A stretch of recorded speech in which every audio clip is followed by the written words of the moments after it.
Hello and welcome to the news at 4. I am Nifemi Oguntoye.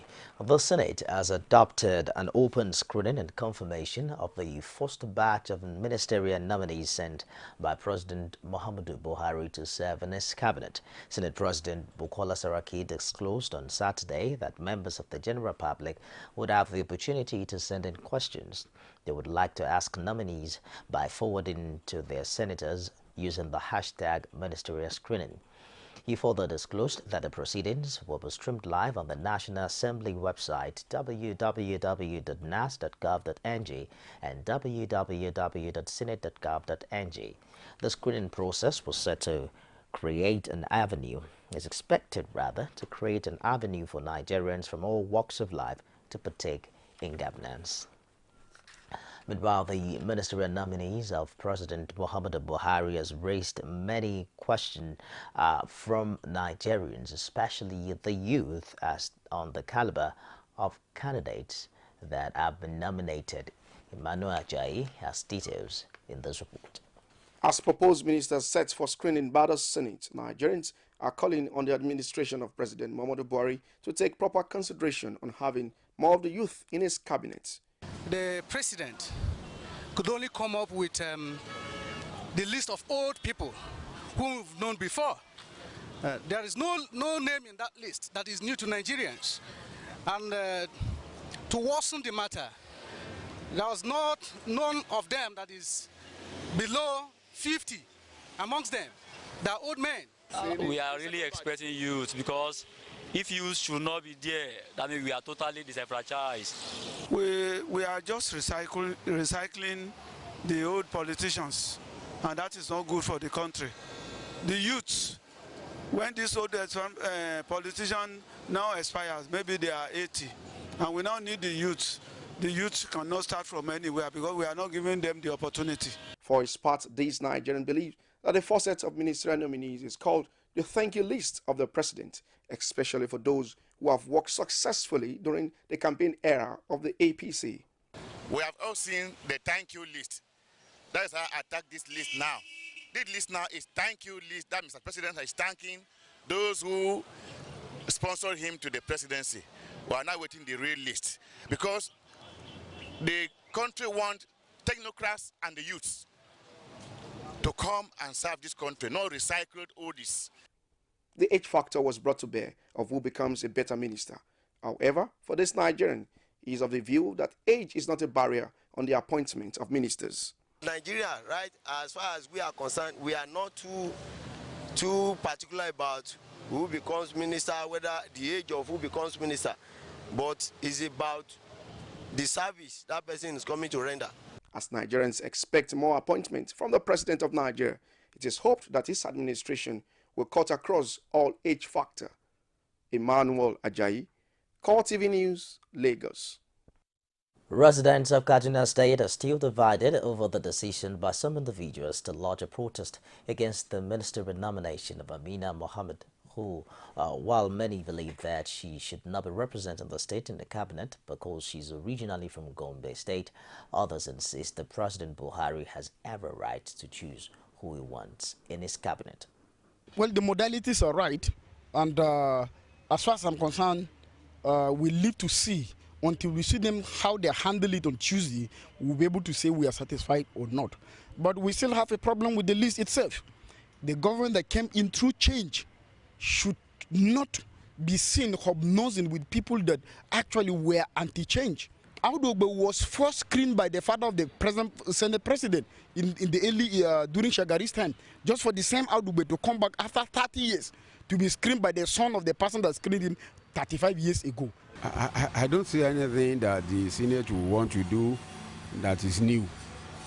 But what we are saying is that those that the Mr. President has sent their name to the National Assembly for confirmation as ministers are capable Nigerians. This is a new thing actually, because it's a new thing. I don't know, maybe it will going to affect or they are either usurping into Court of Conduct Bureau schedules of duty, or I don't know, maybe they are in another style trying to ask ministers to compulsorily declare their asset publicly. October 16, 2015 marks 1 year in office of Governor Ayodele Fayose of Ekiti State.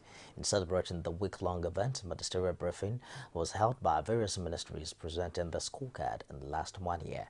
Now this is coming as the proposed airport project was taken up amidst questions in the 2015 budget performance. Rashid now reports. In anticipation of 1 year anniversary of the Ayodele Fayose-led government, the Secretary to the State government took to briefing the press on the ministerial scorecard while intimating them on the plans for celebration. Modukbe Alade, the SSG, stressed that Governor Fayose will not commission any project during 1 year anniversary event. The Governor will not be commissioning projects. Mr. Governor told us that it is no longer in vogue for leaders to move around to court tapes. It is not that he will not be, commissioning the projects. So it is no longer in vogue. And that's why we changed commissioning of projects to tour of projects. On the sidelines, some commissioners in the state took turns to reel out their achievements in the last 1 year. We have given you 6 months, 3 months, 6 months, and almost a year now. Nobody has been prosecuted for not having toilet in his house. The funds that have been coming to our respective local governments from the federation account have been very low. So local governments have been having problems to carry out their respective activities. So what the ministry has done is to resuscitate the IGR forum for local government. As touching Oba Adijube,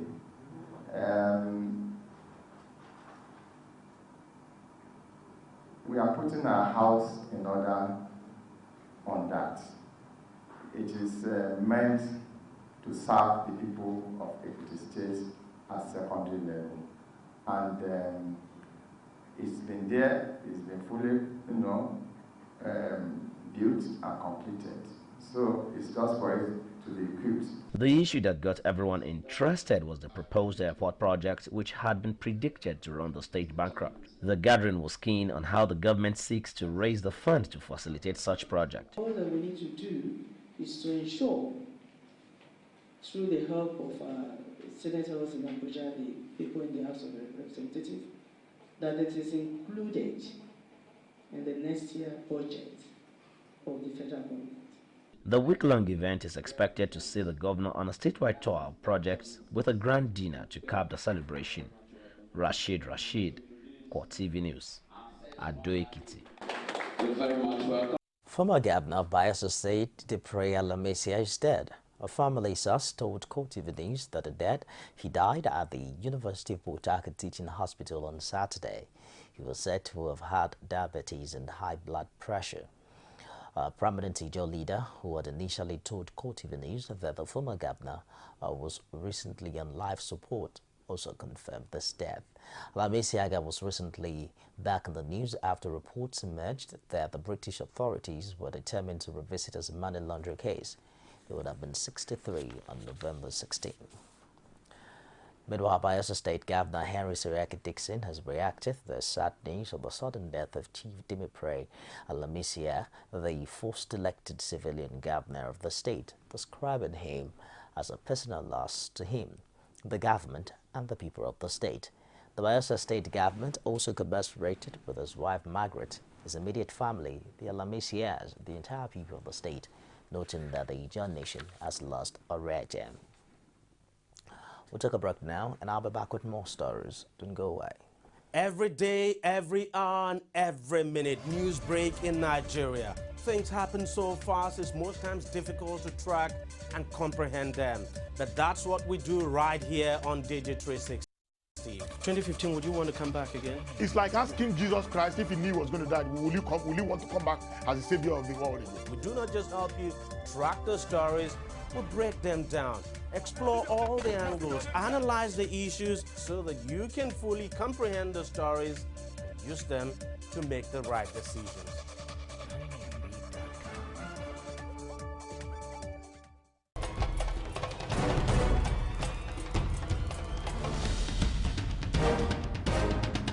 This is what the people are saying. You don't run a big economy with generator. They need to do more in terms of energy and power. many things to do for this Nigeria about lights, water, and new TT. For Nigerians that are not gullible, we know that good laws have done nothing good for this country. Buhari won the election convincingly.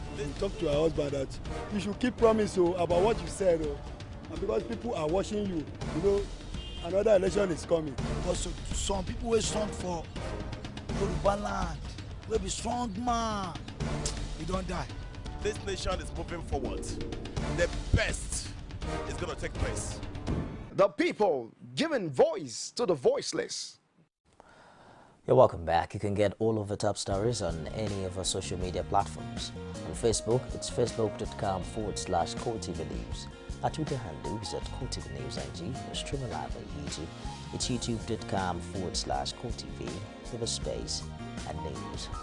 Due to the prevailing security situation in the nation, particularly in the Plateau State, there are people who are of the opinion that if the highways can be lifted, the activities of men of the underworld will be brought to its minimum. Our correspondent has details in this report. Jos Metropolis has the different faces of a beautiful city, but constant darkness at night on the highways and some sensitive areas leave residents vulnerable to men of the underworld. Some of the city dwellers called for the proper electrification of the city so as to restore safety and pleasant nightlife again to the once heartbeat of the north-central state. In a situation to that of the CCTV contract awarded in 2010, which is yet to come to fruition, the contract for the lightening up of Jos City was awarded and executed without result. It was on this note that some residents called for the government to revisit to the project. The coming of street light has really put a very good look on the plateau, but it's unfortunate that some of them are not working. And based on my few analysis, I realized that maybe some of the equipment used. So I think maybe if the government can come to our aid, especially along Jedigom Road and Al-Hiri, I think we'll have such problems whereby you see maybe first two working, the other lane will not be working. While the street lighting project has been allowed to work in some areas, other places have been left vulnerable to those who hide under darkness to harm the populace. It will be recalled that most of the attacks and bomb explosions that happened in the Tin City were carried out under the cover of darkness.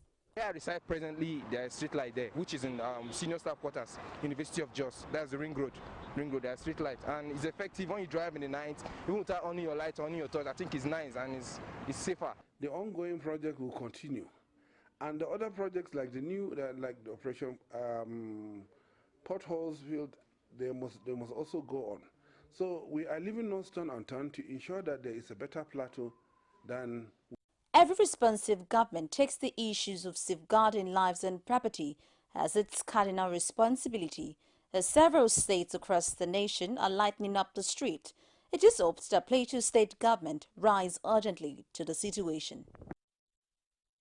The Lagos State government on Saturday explained the heavy presence of security operatives in Ikorodu and its environs, saying the onslaught is part of efforts to liberate residents from hoodlums, pipeline vandals and other undesirable elements that have continued to make the ancient town the base of the nefarious activities.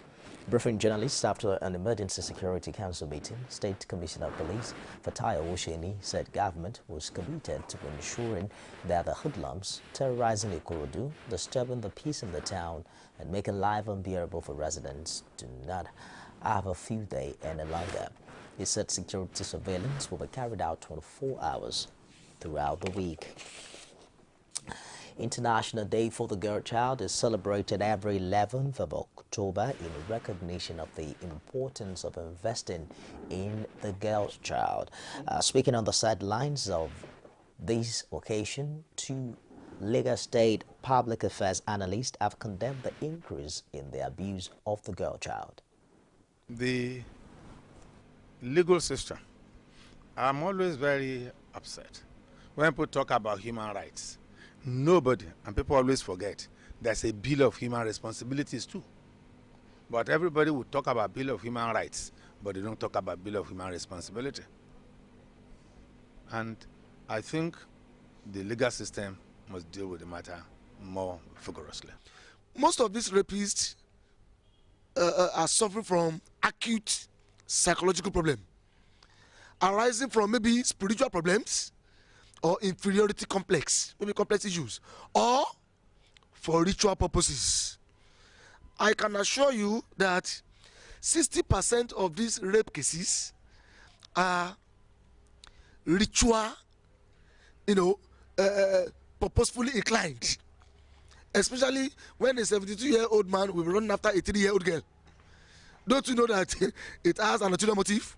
So, raping people is not a normal way of life for men.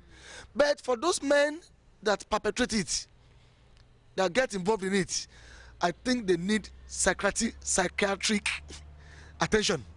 And if psychiatric attention cannot solve their problems, I think the government should devise a strategy, a program to be arresting them and be keeping them in the zoos, keeping them away.